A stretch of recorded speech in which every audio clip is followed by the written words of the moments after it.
Omomisheni Kenya, omwana w'omobondo. Nakupenda Mwokozi wangu, nakupenda Mwokozi wangu. Ana wewe Yesu ulinipenda kwanza, ana wewe Yesu ulinipenda kwanza. Nakupenda Mwokozi wangu, nakupenda Mwokozi wangu.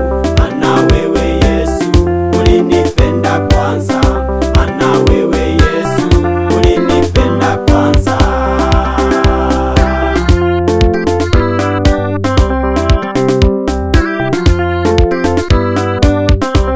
Uliteswa msalabani